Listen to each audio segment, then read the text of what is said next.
Okay guys, gumawa kami ng pasty curry puff. Yung extra doon, hindi na kasi magkasya. So, dyan lang siya. Lagyan po natin siya ng egg yolk.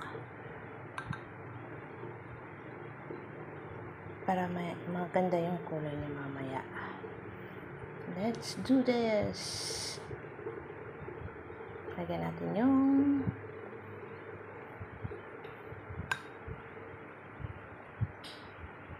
diba, pinipinturahan siya para maging may makulay na maganda. Ulit-ulit lang yan.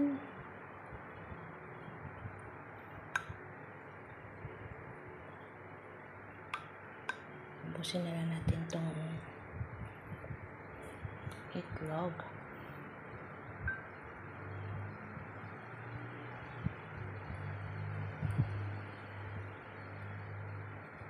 Kasi maganda siya pag may kulay. Ganyan talaga ba, no?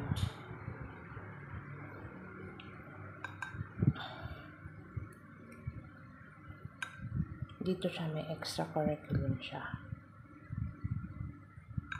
Kasi pag lumikit yung dapat dyan lang.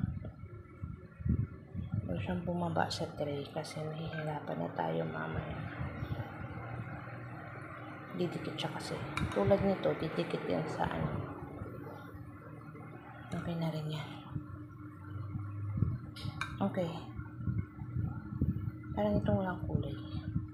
Magyan natin siya ng kulay. And, buksan natin si oven na naka 230.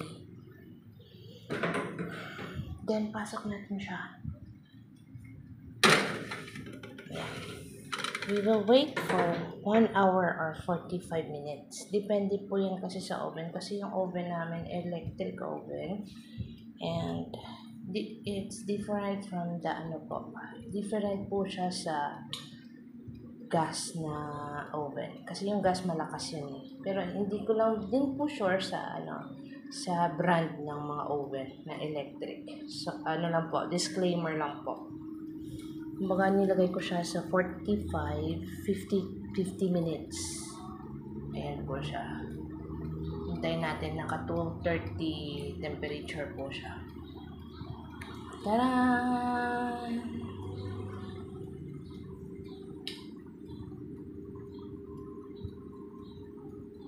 Hi guys! Nandito ako sa harap ng oven at saka mainit para ipakita sa inyo kung anong niluluto ko. Charot!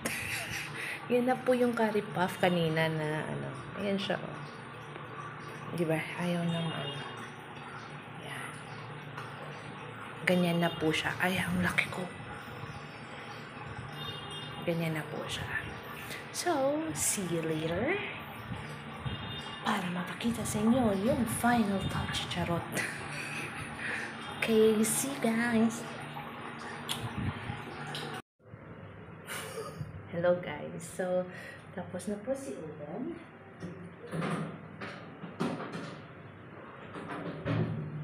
Tadaan! Diba ang ganda po? Yan na po si curry puff. Yung filling nito sa loob is a curry potato. Curry potato. Curry potato. Let's eat. Yummy, yummy. Thank you guys.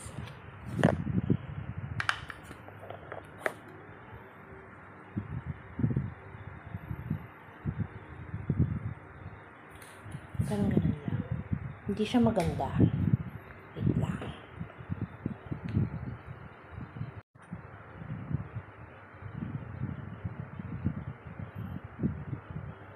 Taran! May extra siya.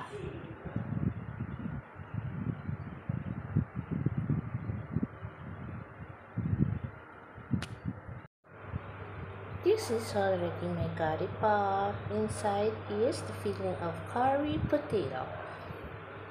Enjoy your meal. Yummy.